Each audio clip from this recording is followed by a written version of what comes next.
Hi hello friends, welcome back to our channel. இன்றைக்கி நம்ம என்ன பார்க்க போகிறோன்னா, ஒரு சூப்பரான ஈவினிங் ஸ்நாக்ஸ் தான் இன்றைக்கி நம்ம பார்க்க போகிறோம்.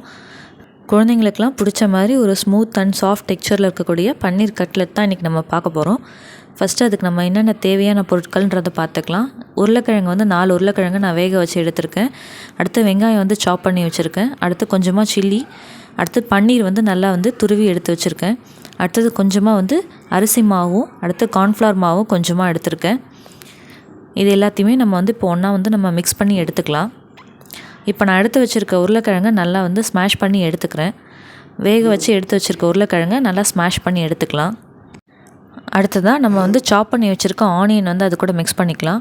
ஆனியன், சில்லி எல்லாத்தையுமே நம்ம அந்த உருளைக்கிழங்கு கூட நம்ம மிக்ஸ் பண்ணிக்கலாம்.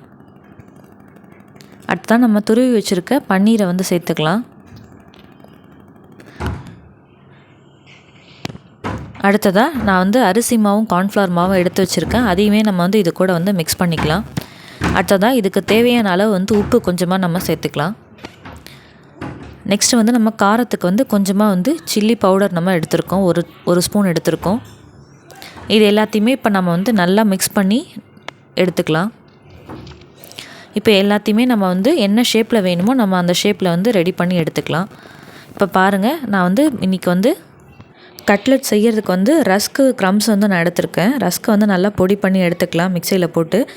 இப்போ நான் வந்து கொஞ்சமாக மைதா மாவு வந்து தண்ணியில் மிக்ஸ் பண்ணி அதை கரைச்சி எடுத்துக்கிட்டு அதில் வந்து இந்த ரெடி பண்ணி வச்சுருக்க கட்லெட்டை வந்து அந்த பேட்டி வந்து நம்ம நல்லா டிப் பண்ணி அந்த ப்ரெட் க்ரம்ஸ் கூட நம்ம கோட் பண்ணி எடுத்து ரெடி பண்ணிக்கலாம். இப்போ இதுக்கு வந்து நீங்கள் ஆயில் யூஸ் பண்ணுறதா இருந்தாலும் யூஸ் பண்ணிக்கலாம், அப்படி இல்லைன்னா பட்டரும் யூஸ் பண்ணிக்கலாம். ரொம்பவே சூப்பரான ஹெல்த்தியான கட்லெட் வந்து ரெடி ஆகிடுச்சு. இது கூட வீட்டிலே செஞ்ச மயோனோஸும் கெச்சப்பும் வந்து டிப் பண்ணி சாப்பிட்டா ரொம்பவே செம்ம டேஸ்டியாக இருந்தது.